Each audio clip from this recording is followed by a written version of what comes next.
morning, everyone. So welcome back. This is the next morning right now.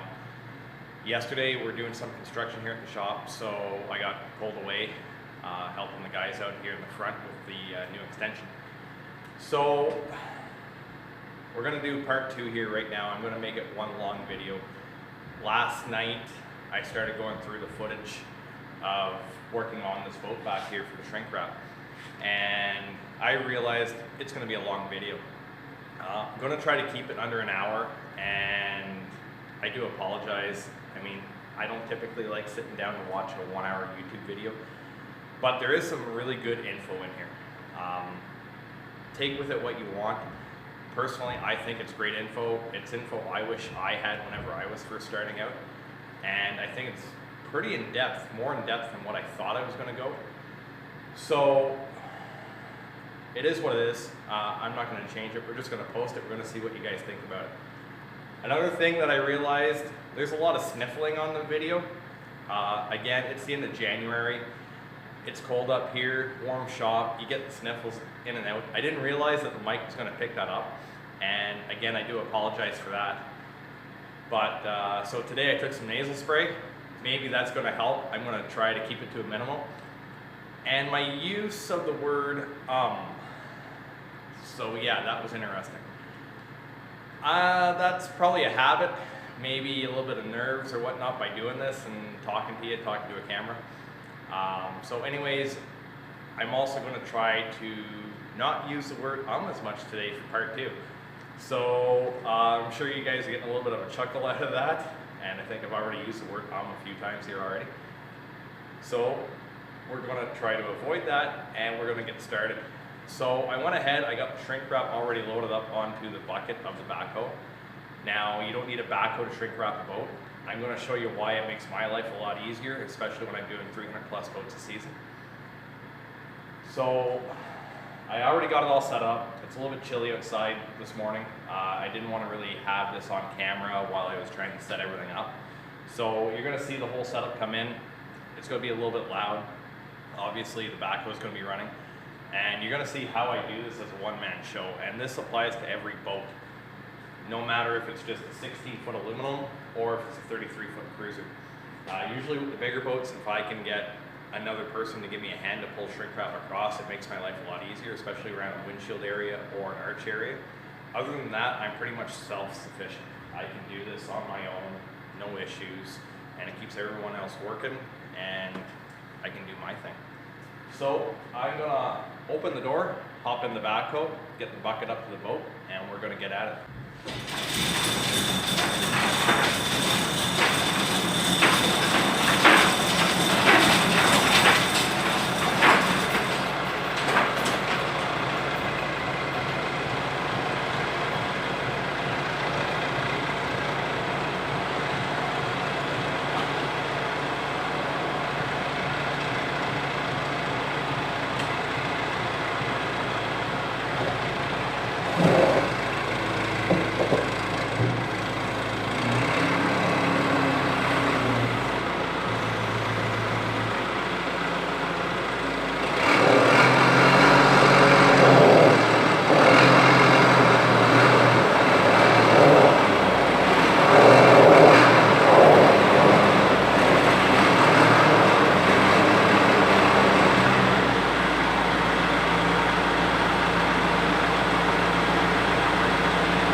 Okay, so we're back here, and I just want to show you this quick. This is the setup that I use, and this is something that I can get from one of my suppliers. Basically, just 2 leg frames and a post, and it goes through the roll of wrap. So I clamp this down onto the bucket of the backhoe with my C-clamps, and it's usually pretty safe. If I'm gonna go up any distance, I usually put a strap on the back, but it hooks into the hooks onto the back of the bucket too, so it's not gonna go anywhere. And then what you might see then too is I leave the ladder here at the front of the boat, and that gives me a guide, and I'll bring the bucket right up here to the ladder. And that way, if I get a little, I mean, you're working with machinery, so if I get a little too close, it taps the ladder before it's gonna smash a boat basically. And that way too, the bucket stays away from anything and minimal damage. So you saw how easy that was to pull the wrap across. One-man show. It makes life a lot easier, and it doesn't tie up manpower as much either. So there's 2 other things here I want to show you that I didn't touch on yesterday. And the first one is control box. You're gonna see that I have this in forward gear and the throttle's down. The reason I do that is if you leave it straight up and down, there is potential with the plastic coming down here, and it could rest on there. You get a good snow load and you bust off a control box. You're talking $500-600, maybe even more right now, who knows. So if I can, advanced throttle is the best, but in this case it just goes into gear, gets knocked down. That way we don't have to worry about it in the spring. Just throw it back into neutral, you're good to go. And the second thing here is the back anchor light. It was straight up and down. I put it down obviously here this morning, and again that would have been sticking up right here, and that would definitely have been busted off, no issue there. So you just want to make sure that everything's down, and just preventative maintenance basically. You know, making sure that you're not going to break or damage anything. And other than that, I think that's about it. I'm going to set this back up, and we're going to go through getting the plastic pulled down and tucked into our string that we ran yesterday. Here we go.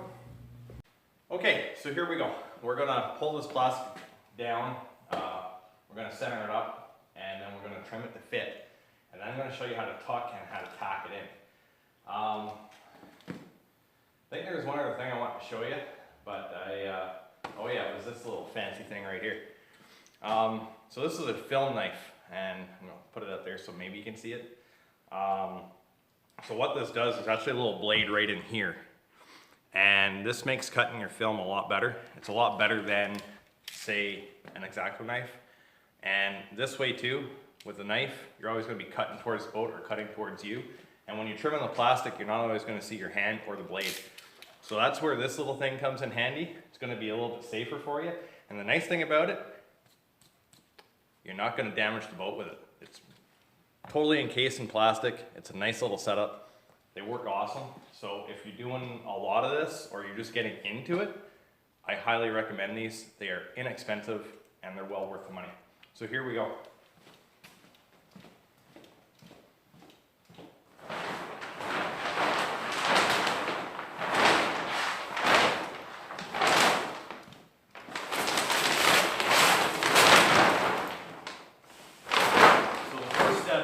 We're just going to undo our plastic, both sides, and then get a feel for where we sit, and then we're going to start trimming and tucking.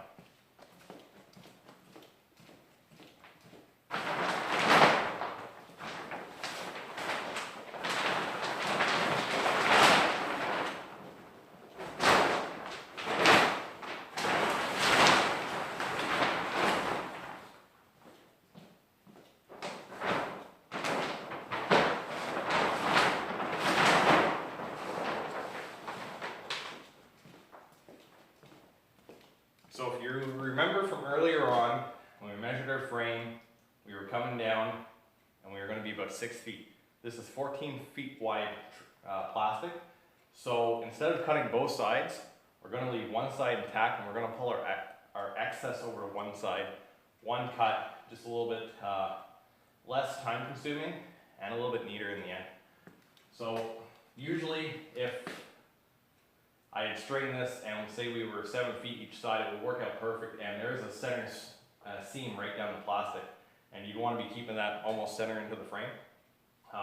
Again, we're not doing that this time around. We have extra plastic, and you don't need a whole lot of plastic here to tuck in. You only need about 6 to 8 inches. You start getting more than that, and it starts balling up on you, and it makes it really difficult to actually get a good tack, and you're going to see your plastic start kind of like dropping out over time, basically. So anyways, we're going to get to work here and pull this down and get it cut.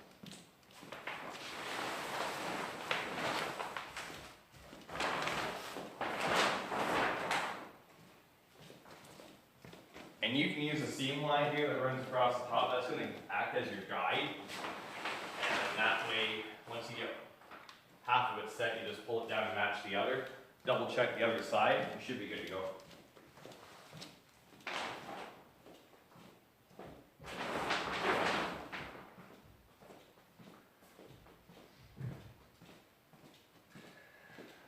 Okay, so I'm going to go ahead and tuck in the other side here. And then I'm going to come back onto this side, and then I'm going to show you how to do it. Okay, so we got the other side tucked in. That's all good to go. So I'm going to go around here, I'm going to trim this down. I'm just going to start at the front, work my way to the back. And again, you're just going to you're going to look at your string obviously underneath. You're going to kind of wing it. But you want to be about 6 to 8 inches below your string line. And then that way you have enough plastic to tuck in.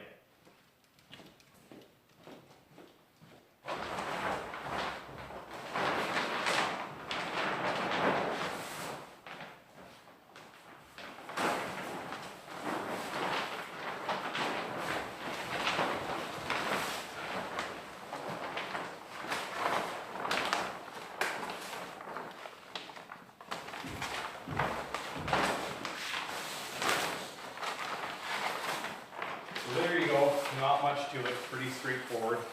Now the nice thing about plastic and fiberglass is if you make a mistake, you can tack this back together and go again. Same as fiberglass, and we'll touch that when we do get there, is if you screw up, you just add some more, do it again.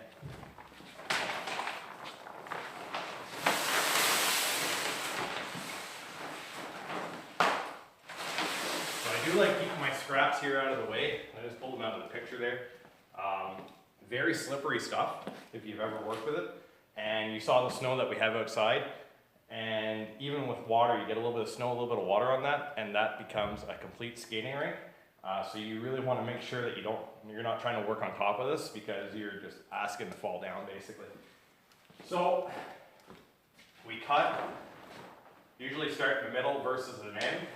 That way you get to pull it down. We're tucked in on the other side, so we can put a little bit of pressure on this. We're just going to pull this down. You're going to find your string here. And you're just going to take one hand, you're going to pull out on that. And then pull down on your plastic here. I'm just going to wrap this around. And then I'm just going to tuck it in.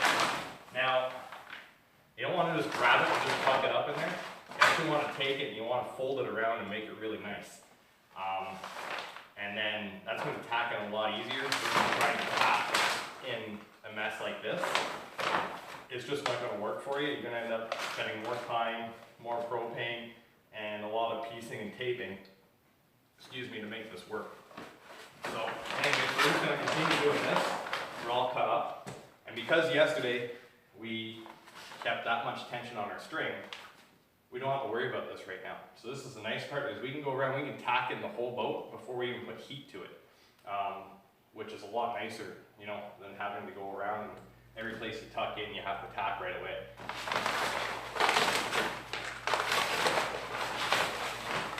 It gets a little tricky here around the corners. So a little trick that I do is I tuck one hand in one side, one hand in the other side, then I can tuck it up and get our plastic up in there. You want to make sure you do get plastic under here, because if not, whenever you go to trim this, it might pull up, and then you're going to end up with an empty corner. So,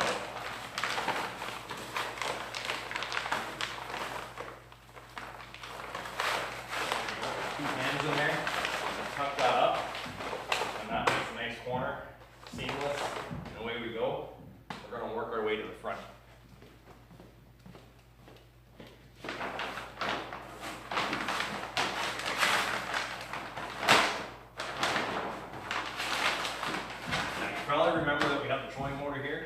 So we just had to keep that in mind when we were cutting. You want to leave yourself a little bit extra here because obviously this is stepping out a little bit and you want the plastic to come in and tuck in without issue. And I'm going to reposition the camera here because I want to show you guys a few things. Okay, so trolling motor head here again, and you see how we tucked it in. Now we're end up with this overlap piece. So technically this turns into 4 pieces of shrink wrap. You have this folded edge right here, and then you've already taken this shrink wrap and you've tucked it in here again. Our biggest issue here now is if we tack this together and then tack that onto there, chances are this is going to open up. So we want to avoid that. We want it to be nice and clean and tight. So what we do, and this is going to be the same thing as with doing the pleats on the end. And we're going to take our blade here. We're actually going to trim this out of the way. And that's going to get rid of 1 layer of wrap for us. And we're going to finish tucking that in. I'm not going to tuck this in now, right now. I'm going to leave this open. I can go ahead and keep tucking here. I'm going to leave a little bit of slack in here. I'm going to come around first. I'm going to tack this in. Once this is tacked in, and this I know is attached to the back side of the wrap, and then I'm going to take this and heat that and put that on there. You don't want to heat this all together because you won't get your full heat all the way to the back of the plastic here. And then this is probably going to pull off, and you know, it could lead to a failure. It probably won't, but it doesn't look that good. And we're looking for a professional finish on it, and we want it to stay intact for as long as this boat needs to be wrapped. So we're going to continue on here.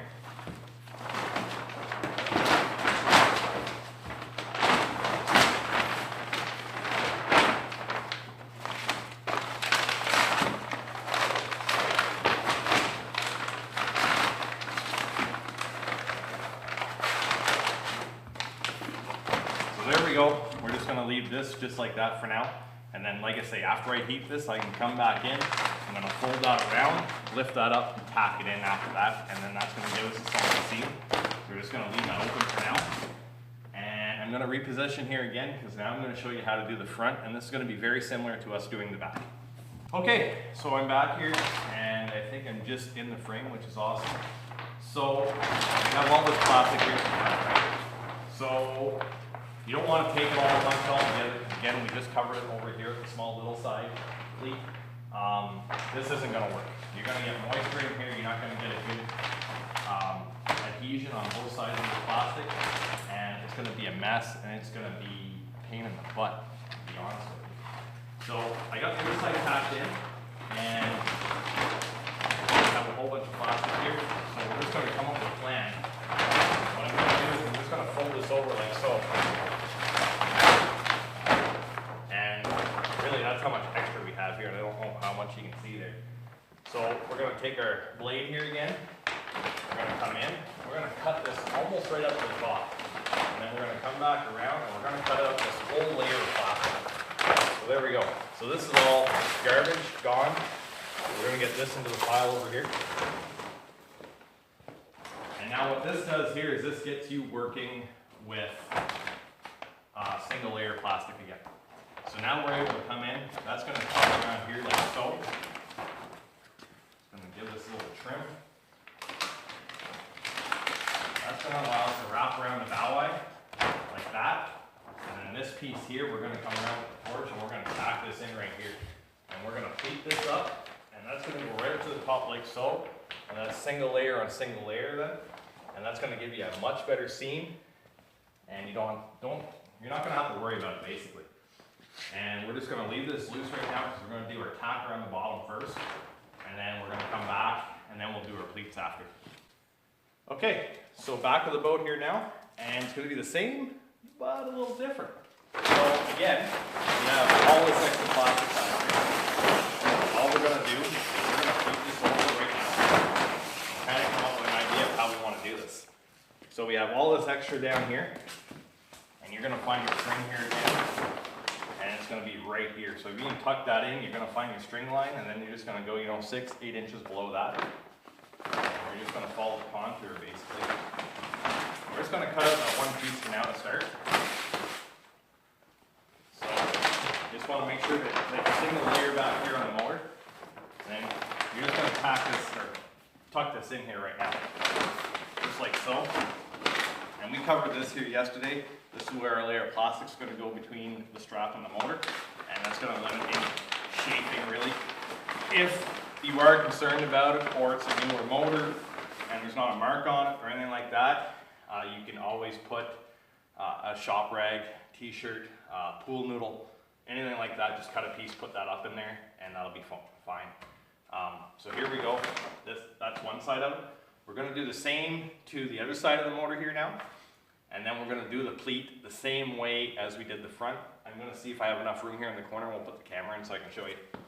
Okay, so here we go. The other side of the boat. We're going to do the same. So we're going to take all this plastic that we just threw over here to the one side. We're going to bring this back over to the side that we just tucked in. And then we're going to do the same thing. We're going to come in here. We're going to cut out that extra. Throw that in the pile. And then again, we're just going to come in, we're going to tuck this in again.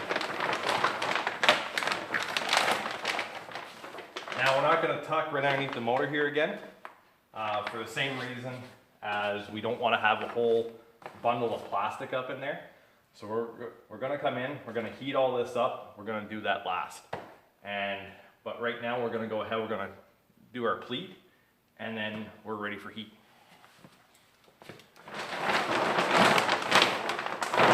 So again, guys, same idea as before. Just going to cut out that extra plastic in between here. And you can leave a little extra. I mean, overlap on the motor is okay. So basically, you're going to come in on one side of the motor like this. And then I'm just going to pull this back over the top like that. And then, as you can see up here, a little bit. So it's just single layer again. We got 2 layers over top of the motor, which is nice. And we're good to go. So there we go. We're ready for heat at this point. So I'm gonna get the torch out, and then we're gonna reposition, and then I'm gonna show you how to tack it in. Okay, so here we go. This is my shrink wrap setup. And again, you don't need to do exactly like this. For me, even wheeling this around the shop is a lot easier. I only have a 20-pound propane tank on here right now. Sometimes I run with a 30. And I mean, yeah, it's heavy by the end of the day. By the time you do 4 or 5 boats in a day, and you're lugging this thing around the boat a few times. So it's nice to have it on the wheel cart. Nice thing about this too, keeps your line up, stored nice out of the way. No damage or anything to it, which is nice. This gun now is probably 8-9 years old, and you know, knock on wood, I haven't had to replace a regulator on it, a hose on it, anything. It's been solid. I got obviously my glove here. I got a little dowel up here, keeps my tape with me, and this thing pretty much goes everywhere with me, especially when I'm out in the yard. So keep my tool belt on here. Then I keep some screws, you know, a few vents and whatever else in here. This is a little tube I put on the side here, and this holds my extension. You're going to get to see this being used today. I have a few of these. This is the most common one I use, as you can tell by the little bit of tape on it and all the wear and tear. But again, this is just about as old as the gun is, and it's lasted all these years. If you're interested in this, and I don't even know if this gun is still available or not, there might be a newer version of it. This is the Shrinkwrap, or Shrink Fast gun. Again, I'm not sure if it's still available or not. Again, not a paid promotion. I just want to let you know what I use.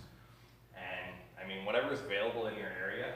Again, we're in Canada, so for the most part, we're very limited on what we can use and everything else. Especially when we're going to get into more fiberglass repair, boat repair. There's a lot of great stuff out there, and a lot of great stuff that I used a little bit of when we were able to cross the border more frequently. Sorry. I go down and I pick up some of the stuff, and I do fishing trips usually in the winter, back and forth across the border, and you know, I just pick it up on my way back home basically. Haven't been able to do that in a couple of years, obviously. We're hoping to get at it this year. We'll see if that plays out for us or not. But anyways, kind of an issue that we have up here, and I'm straying off topic a little bit, but getting the new top of the line or the new best thing in town, we lack up here years behind. Sometimes we don't even see this stuff. So it makes my job a little bit more interesting and probably a lot more old school than some of the stuff you're probably going to see out on YouTube. So that's one of the challenges that we have up here, and I kind of wanted to highlight that, and we're going to highlight that a little bit more as we go forward.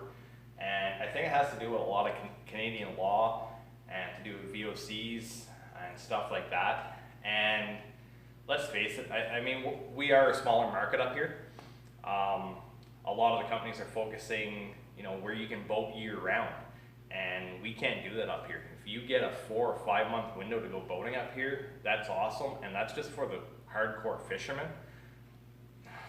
Most of the boaters around here, I mean, May 2-4 for us is usually the weekend that everybody wants to be on the water, but our temperatures are usually only 10 degrees. Water temp is still cold, nobody's swimming, and a lot of the marinas don't even have their docks in yet around here. You know, just because of water temp, and ice probably just came off a week or two ahead of time.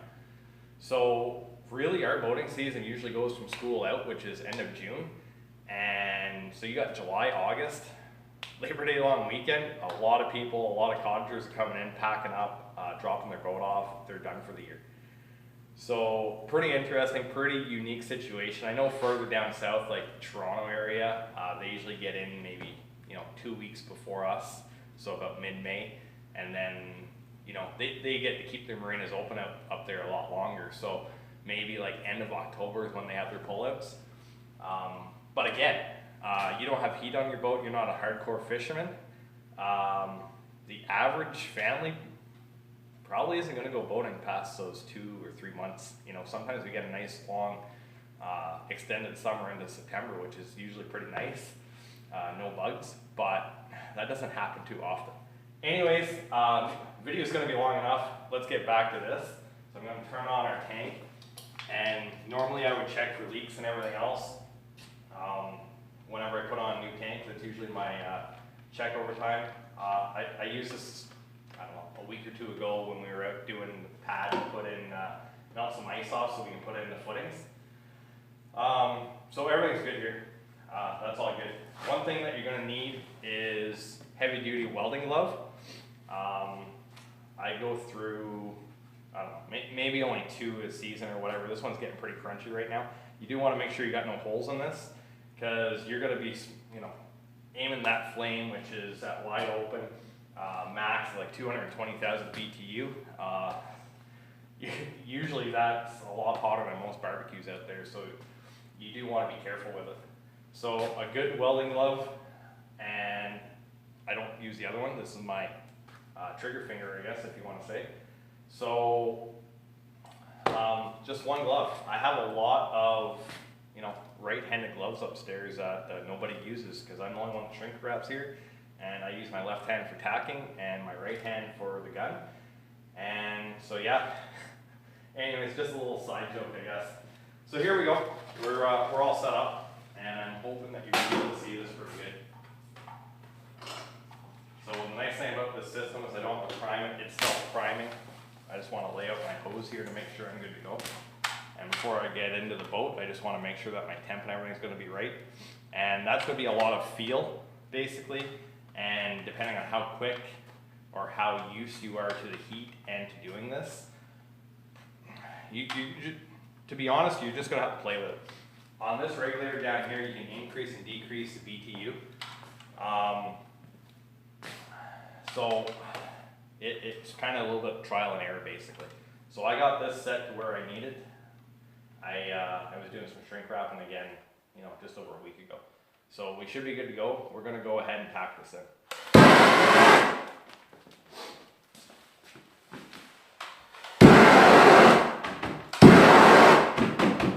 When I get a little bit closer to you, I'll explain this a little bit more.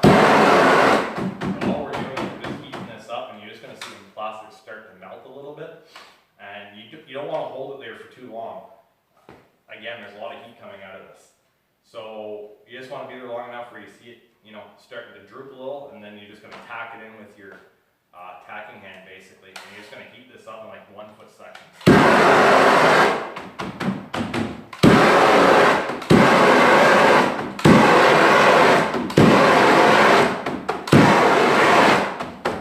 And we're only doing, you know, 6-8 inches here right now too.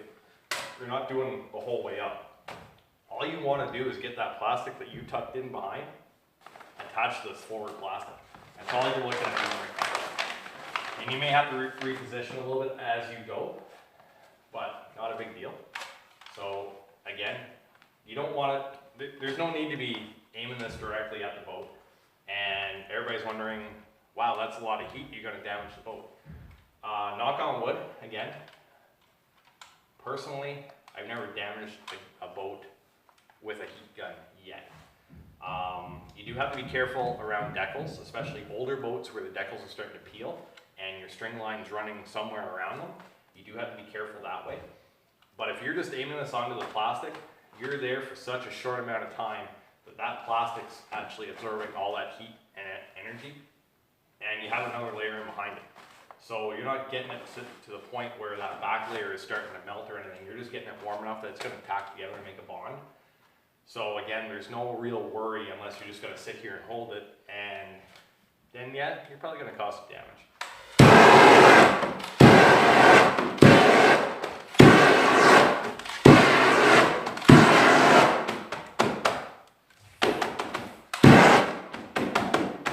So there we go. We got 6 inches tacked in over here on this side.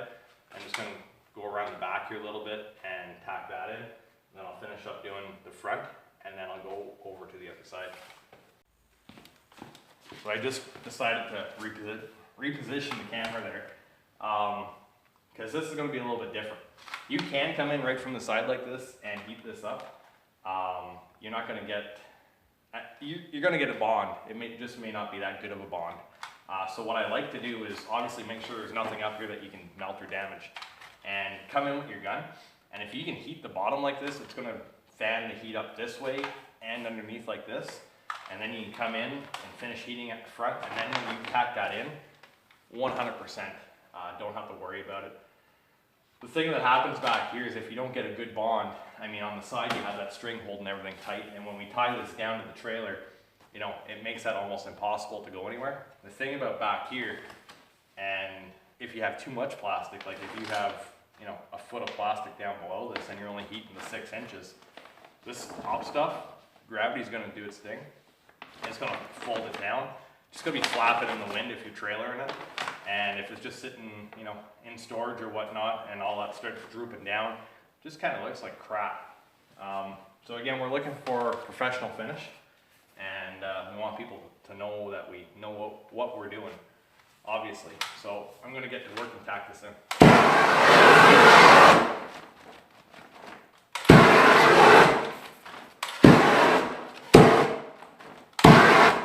And the nice thing too is that you can heat from the other side right here too. So if you don't think that you're getting a good bond and you need a little bit more heat, you just put your gun over there and crack it. So we're going to get back to this. We're going to tack this in right here. Then again, we're going to go to the front, tack that, and then we're going to come in, we're going to do the other side.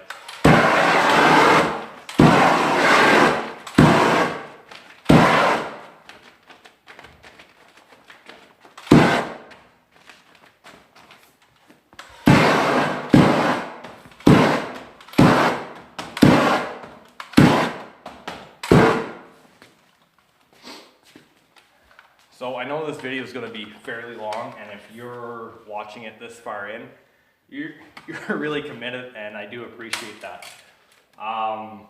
So I know I'm throwing a lot of information here, and it might be something that you may have to watch this a few times. The other thing I want to show you here too is your straps. If anybody has transom straps on here, you just want to be careful around them that you're not going to heat them and melt them on them. Normally, you know, if they're in my way, I will move them out of the way if I can access them enough to put them back on after the fact. Most of the time though, you know, I'm gonna leave them in place. The other thing that you can do too is get a piece of plastic and just kind of wrap it around there for now, just to, you know, be a heat barrier. And if you're just starting out, that might be something that you may want to look into do it. Either take them off or wrapping them up with some plastic. just to protect them. Again, I do a pile of boats, and I'm not saying I'm perfect because no one is, but just with experience, I'm able to come in there and usually heat and not have to worry about damaging the straps basically. So we got this side done. I'll reposition for the front. We'll do the front. I'll do this other side, and then I'll show you how to do the pleats. Okay, everyone, we're back here. I forget exactly where I left off. I did have to step away here for a few minutes. But just looking at this here right now, it looks like we're just gonna tack this in now along the edge here. Then we're gonna come back, we're gonna do our pleat, and then we're gonna go down and we're gonna shrink the other side. So we're here, so let's get at it.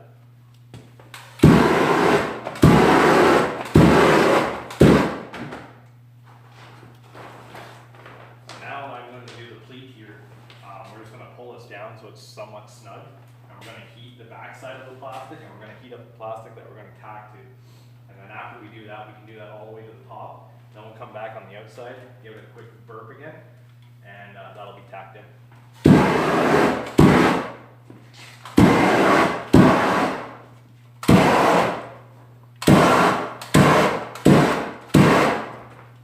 So again, I did the inside, I'm going to do the outside here.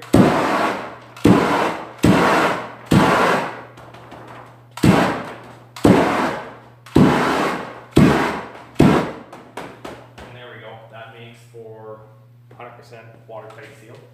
And then we're going to come in here and we're going to do the same thing here around the trolling motor head. So we've already tacked in along the edge here. I'm going to heat that up again. And then I'm going to take this and fold this over like we were talking about.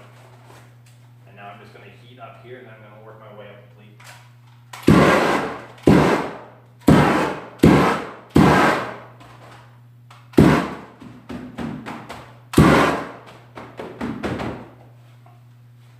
Okay, so there we go. I'm going to go ahead and do the other side. Again, it's the same as what this side was here, nothing special. So I'm just going to leave the camera as is and go ahead and do that. Okay, so I did just come down the other side and shrink it. I didn't film it, again, same as this side here. What I'm going to do here now is I got a little bit of plastic left over here at the front. All I'm going to do now is I'm going to pull this over to one side, cut any extra that I don't need that's going to be in my way, and I'm going to tack this into the base here. And then that's all going to be done. We're going to go to the back, finish doing the back, and then we get to tie this down before we do the big shrink.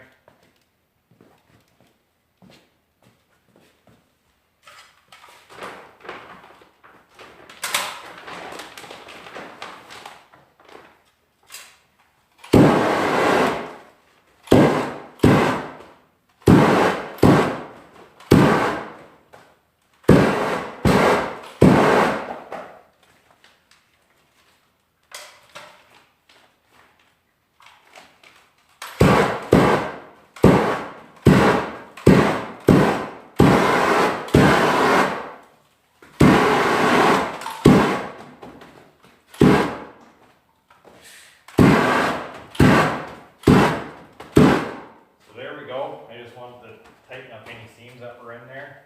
That's 100% tacked in here now. So next thing, reposition, we're off to the back. Okay, so here we go. We're back at the back. Port side's already tied in here behind the motor. And now we're just going to do this small area here. So again, it's the same as the other side. Pretty straightforward. Just going to get the plastic up in here. Into position here anyways, and we're just going to heat this up. So now that this is hanging down, and only because of the way the plastic is over in this area, we're just going to heat this up as a whole, and then we're just going to turn around and tack it in.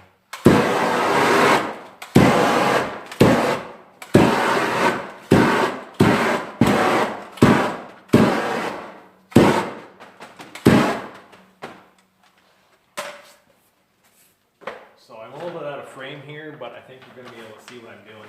So I'm just going to take this, the rest of this plastic here, I'm going to cut this in right now, like so. And then we're going to take our extra here, I'm going to cut this up inside the motor.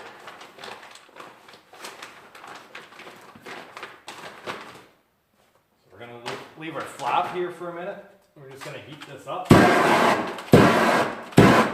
That's going to get our first layer tacked in. Now we're just going to pull over our other end. Now, something to make your shrink wrapping here a little bit easier is the more extra material, the more slack that you can take up while you're tacking in and tying off, the better it is. You're going to end up with a much tighter and a much more nicer wrap in the end.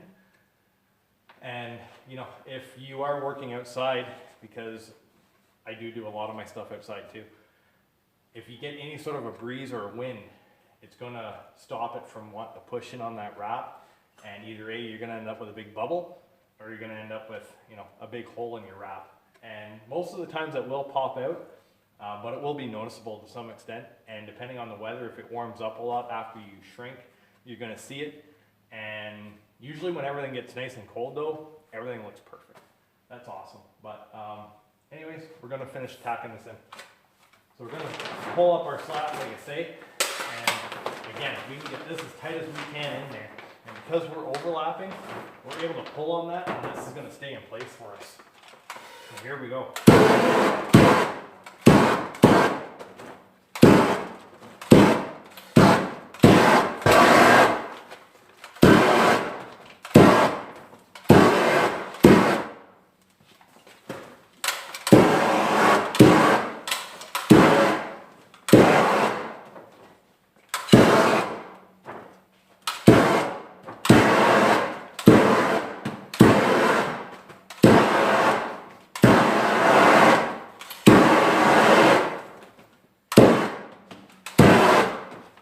Okay, I think now we're 100% tacked in here. One other thing while we're sitting here and while I think about it, we're just tacking in around the motor right now. One thing you want to be careful of, especially on older engines, are the decals. And again, this kind of goes for the same thing on the boat. You're putting heat around here. You're usually a little bit more heat because you're doing a pleat in this area. You could do a pleat off to the side. It's a little bit more tricky and doesn't make for, you know, a nice, good looking job. And sometimes you have to pleat both sides. So most of the time it's a lot easier just to come down from this direction here. And so what you want to be careful about heat around the engine cowling, and that's for the decals. You do see decals that are starting to peel off, and I mean that just happens to being exposed to sunlight, and I mean that's where your boat is out in the water during sunny days most of the time. So over time those decals are just going to get brittle themselves, and sometimes the heat will activate the glue a little bit and start peeling them off. There's nothing that we can really do here, and again, on older engines where the decals are already starting to peel, it's not like the whole decal is going to come off, but you know, it's to be expected. It's wear and tear. I mean, at the end of the day, it is what it is, and unless you like scorch your cowling or scorch the customer's cowling where it's noticeable and whatever else, there's nothing really that you can do about it. Very similar to your vehicle going into a shop maybe, and they put the vehicle up on the lift, and then, you know, a week later you have a brake line leak or a fuel line leak. Again, it's just the fact that the vehicle went up on the lift, it twisted a little bit, and you know, rusted blinds, especially up here where they use a ton of salt on the roads. It doesn't take long for stuff like that to happen. So it's kind of part of the job, I guess. I mean, you're not looking at destroying the customer's stuff, and or your own stuff at that, but it's just part of the job. And you know, over time things get old. I mean, nothing lasts forever, and nothing stays new forever. So as much as you look after stuff and everything else, it's going to age. So anyways, we're going to get into this here again. Our next step is going to be to string this down, tie it up down to the trailer, and I'll reposition, and I'm going to show you how we do that. So I went ahead and I did the other side off camera, and we're going to come around, we're going to do this side. So what we're looking at doing here now is to tighten this up, is we're going to take our string here again, our shrink wrap string, the same stuff that we use to tie in our frame. And we're going to make a couple strings that are going to go from here to the trailer, and that's going to help hold everything tight for us, so that when we shrink it, it's just not all going to just come up on the side, right? It's going to pull it up like that. So this is going to keep it right where we want it, and help us out with that. So I usually do 3 per boat, 3 per side, and again, this depends on the length. Some of the bigger boats might get 4 or 5. This one, 3 is going to be more than enough. I start here in the middle, and then I work my way either to the back or to the front. It doesn't matter at that point. But what you want to do is when you come in here, somewhere around in the center, and again, I start in the center because that allows me to pull everything down as one. I find if I start at the back or at the front, you're pulling one direction, and you're going to end up with a crease or a wrinkle somewhere. And at the end of the day, it's not that big of a deal, and this is just force of habit, I guess, me doing it. And just from experience, this works the best for me. So again, whatever works the best for you. As long as the job gets done and it looks good, you know, who's to say I'm right and you're wrong. So you're gonna come in here, you're gonna take your blade, you're gonna pull your wrap and everything out from the boat, because you gotta use your blade for this. And you're gonna come in, you're just gonna come in maybe an inch above the bottom, and that's gonna put you just above your line, your string that you put around your boat. And you wanna make sure that you're not cutting your string, but you want to make sure that you're wrapping this string around the existing string, because that's going to give it the strength. So you're just going to come in here, the same way you did before, 2 overhand knots, keep it simple, come down here, and the same system that we used inside the boat. You're going to make your loop, you know, 5-6 inches from where the trailer frame is. You're going to cut yourself some extra. You're going to wrap it around here like this, come through your loop, come down, now you got tension on it. And you just want to give it just a little bit extra. Come back around. I tie it off like this, and nothing moves on me then. I got a little tail here. I cut those off. You end up with a little bit of waste doing this. You know, it works for me. I'm not saying there's other systems out there. There's another way that you can do it. Again, this is the way I do it all the time. This is the way I like doing it, so this is the way I'm going to show you. If you want to do it some other way or experiment, go for it. So I'm going to do the back, then I'm going to go up here and do the front.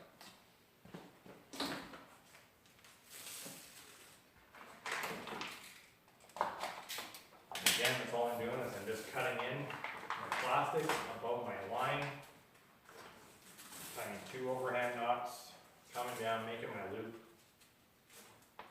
So, I'm going to give myself some string here to work with. I'm going to wrap that around. And then we're going to try to pull that so that you're matching the same as the front here, right? You're going to see how this wrinkle here is pulling towards the front. As I tighten down on that, that's pulling that out nice and straight and flush and level.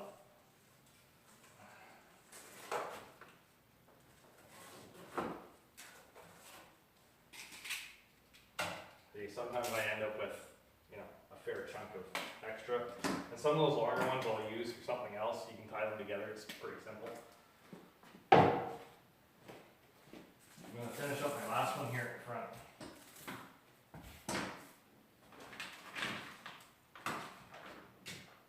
And again, make sure that you pull that out before you stick your knife in there. If not, you are 100% going to hit that boat.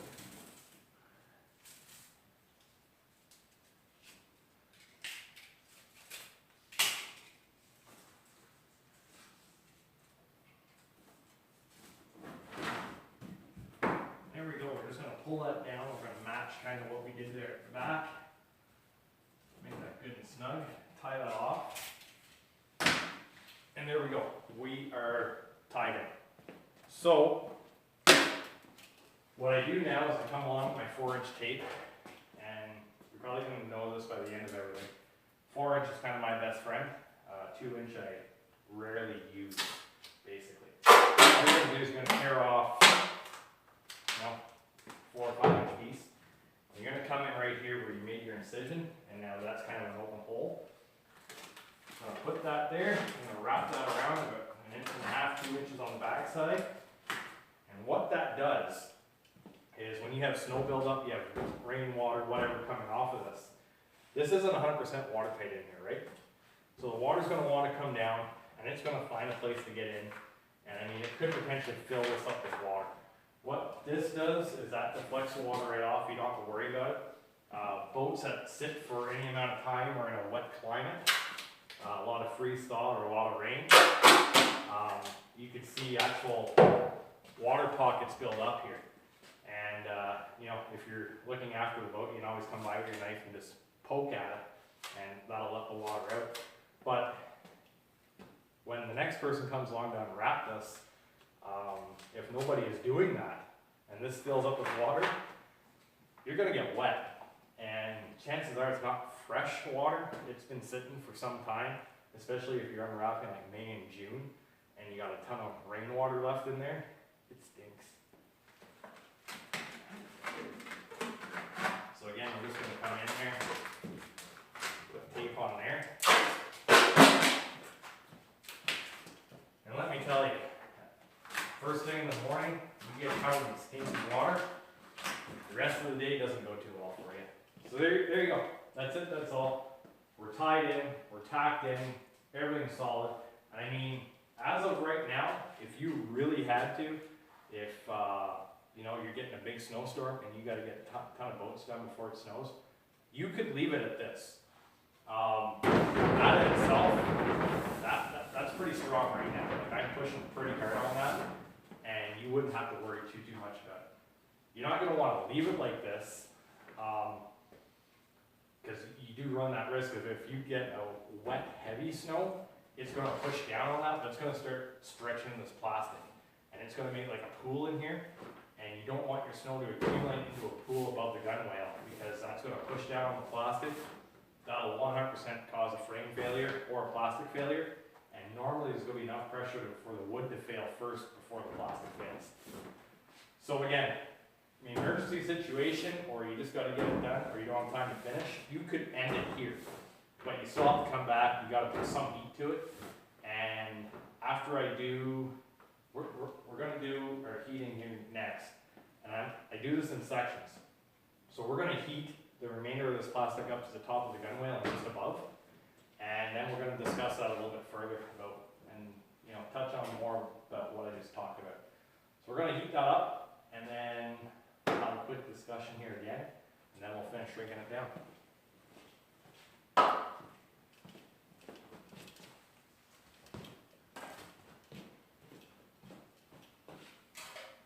So I'm here on the other side right now, guys. I'm going to go ahead and do this side right now, and then that way I can stay on the other side, the camera side, for a lot longer this time around. So one thing I want to mention is I'm only heating the sides of the boat here right now. I am not doing rounds of the motor. I'm only working it from the gunwale down, front to back.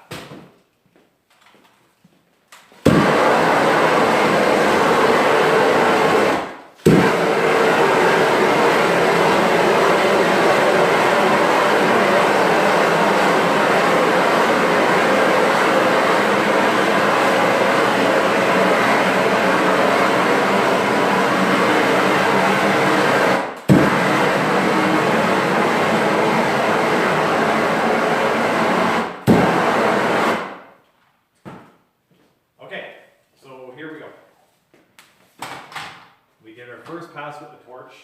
The entire boat now is done from our bottom of the string up to the gunwale. At this point right now, if you had to leave this, this will be fine. Once this cools down, the chances of anything actually building up in there, unless we get a heavy snowfall, are going to be slim to none.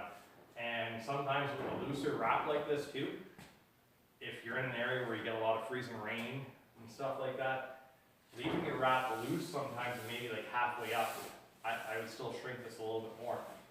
But with the wind and the ice buildup, sometimes this is good, because the wind will come along after a storm, and it's going to start, you know, pushing on it like that. That's going to help break all the ice off, and it's going to come off. And what I do find a lot of the time, boats that I'm doing projects on in the winter, I'll only shrink them so far up, and then that way I can reuse most of the wrap that's on the boat, instead of having to recover the entire boat. Less cost and time for me, and less cost and time for the customer. If we can do it. We can't do it every job. So, like I say, at this point you could almost walk away from this. Now you saw this little hole show up here. I don't know if you can or not. Just behind the guide here, there's a little bit of a hole. And what will happen there, you see like the plastic here, how it's kind of curved like this a little bit. So whenever you're heating and this wants to come together, you got two hot edges coming together, and that's usually where any of your holes are going to show up from. Again, the nice thing about this is we have tape. It's fixable. So even bigger holes, you know, I would come in and maybe put a piece of plastic in there. And I'm not going to intentionally do it on this one. Maybe down the road we'll show you how to do a hole repair in plastic. But for right now, just a small little hole. We're going to go ahead and tape that now versus, you know, doing your final hole patrol at the end. And this way, because it is on a point here and everything else, as you start heating this up, this could get bigger, right? So we just heat that up now, or we just tape over that now, and that doesn't become an issue down the road. So here we go. We're going to get out the extension here now, and we're going to heat down this side basically. And it's the same that you've been doing. This is a spot where you want to be, you know, as perfect as you can be. And I mean, things happen, right? But let's hope that nothing happens on this one. We're going to shrink down this side. We'll reposition, do the other side. We'll take it from there.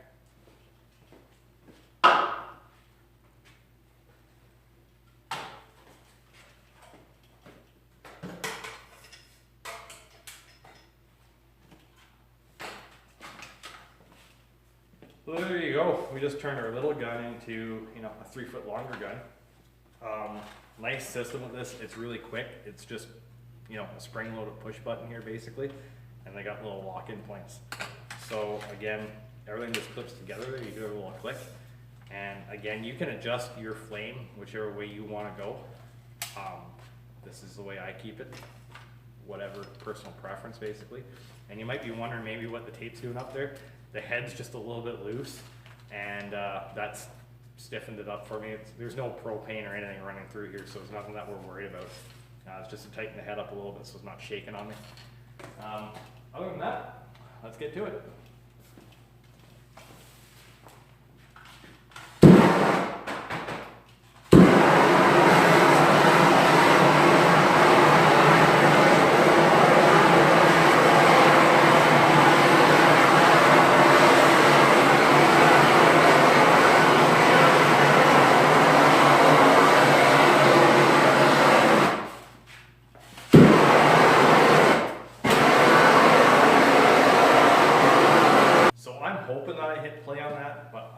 Sure if I did or not, and I do apologize if you guys missed this side.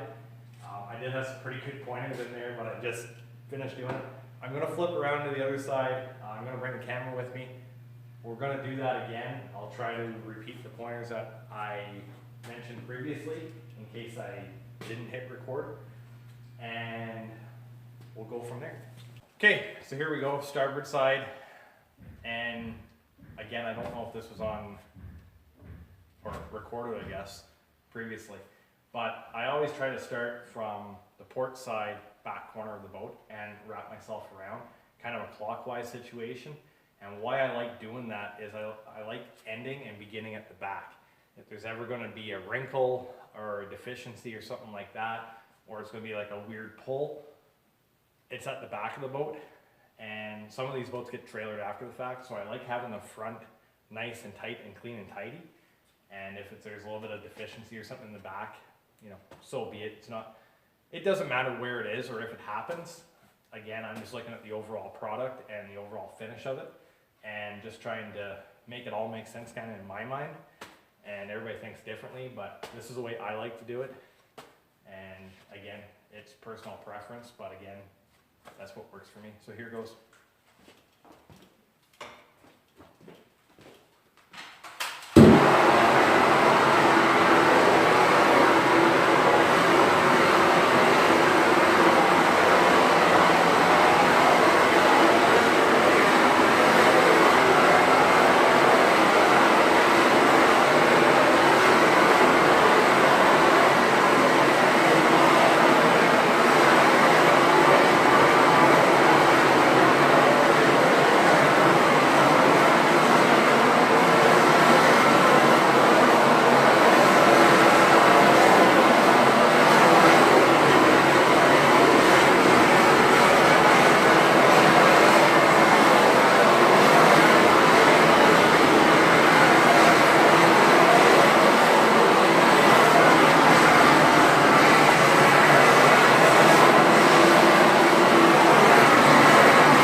Okay, so here it goes. We are shrunk in. We got port side done, starboard side done. Everything's nice. I'm going to take the camera here now. I'm going to go around the boat. I'm going to show you some things I did here that we talked about yesterday. So my camera keeps cutting off here for some reason. I'm not sure if it's sensing me shutting it off or something, but I'm trying to pay attention here right now. Again, we're going to go around the windshield. I'm going to show you that. I'm going to show you what I did around the trolling motor and what I did around the outboard motor here at the back and why I did that. Okay, so here we are at the back of the boat, and I'm almost wondering, maybe I'm running out of memory on this, but I'll make this quick. So around the motor here at the back, I left this loose, and you're gonna see wrinkles and everything in there. And you're gonna see how I did the pleats all the way up to the top here. But over here on the windshield, and we spoke about this yesterday, again, I left that loose. A little bit hard to see here, but I didn't shrink that right tight. And then same with the trolling motor around here at the front. You're gonna see our wrinkles and everything. We got a little poke through there. We're just gonna tape that up, no big deal. But the reason why I did this right here, and this is around the windshield again, is that's gonna allow that plastic to flex and move a little bit. And the same around the motor and around the trolling motor here. And what that does is if you go right tight with that, I'm not saying anything's gonna happen, but there's a higher risk of damage happening, right? So if you leave that little bit of extra play in there and it's not affecting anything, but it's gonna allow that plastic to flex and move as it needs to, and it's gonna cause minimal damage, minimal scuffing, right? So there we are with that. I'm gonna get set up for our next step, and then we're just about done. So again, here we go, and I'm not sure if my camera's running out of memory or what's going on here, so I'm gonna have to finish this up relatively quick. I started taping this here, and all you're gonna do is take your 4-inch tape. You're gonna make your tape from the top to the bottom, basically along all your seams. I already did it over here with the trolling motor, so we're gonna continue here. And usually what I do is I'll go around, I'll do what I can and reach from the ground all the way up, and then I'll finish off the ladder from the top down. What that does is you're overlapping your tape on the outside. That way for water and snow load coming off, it's not actually ripping at the tape to come down. It's gonna just come down, go over top of the seam and keep coming, right? So again, tape from the bottom up, kinda, technically, I guess. So we're gonna go ahead, I'm gonna tape that up, and then we'll move on.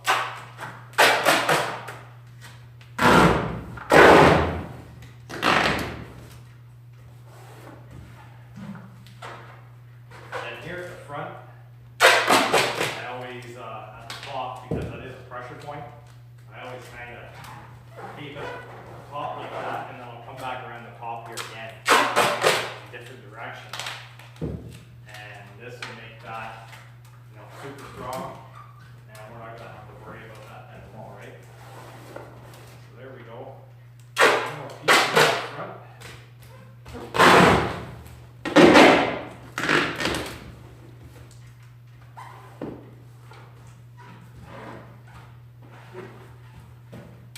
Next thing I'm going to do here too is I'm going to come back over top of this with the torch, and I'm just going to heat up this tape just a little bit, and that's going to activate the glue on the back of this, and that makes it almost impossible to come off. I'm not going to say impossible, but almost impossible. Sometimes if you get water behind there, when it freezes outside, there's enough force there it's going to want to pop it off, and then the wind and the cold does its job there. But if you can get in there with the torch and get 80–90% of that tacked in, you're not going to have to worry about it. So here we go. I just started heating the bottom. You're just going to go over top of it like that. Not looking at melting, not looking to heat the plastic. All you're looking at doing is getting that glue on the back of the tape to activate.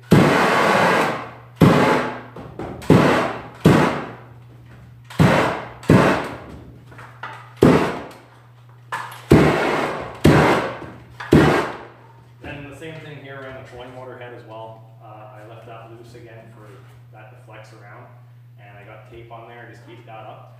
So I'm going to go ahead, I'm going to do the rest, and then we're going to come back and have a quick little pointer conversation, and we're done. Okay, so here we go. Finished product here, guys. We are all tied in, taped up, good to roll. I did tape the cleats here down the side of the boat just because this is going to be going on a long trip and we want to make sure that we're not going to have an issue here. So there you go. All said and done, and that's what's going on is I'm actually losing memory here. I'm going to have to get a new memory card for the camera here. But anyways, just wanted to show you everything. And I just want to touch base here around the prop. So I ended up taping it up, yellow electrical tape around everything. And what that does, it's going to prevent water from getting in there and salt and all that other good stuff. This will have to be removed prior to running the engine. The reason we do this again is so no water gets in there, freeze, crack, and then it pushes out the bearing carrier, or you need new lower unit housing or something like that. So there you go. I think I got it all covered here. Again, I'm short on time, so I don't really have, I do apologize for the long video, but I think this is probably going to give you a great overview of everything to do at Shrinkwrap. So normally I would vent this. It's going to go down the highway. I'm going to give the customer some vents, and he can put them in whenever he gets to his destination. But other than that, we're done. So I hope you guys enjoyed this. If so, please hit that subscribe button, notification bells, and I think that's everything. So we're gonna catch you on the next one, folks. Thanks for watching, and see you again.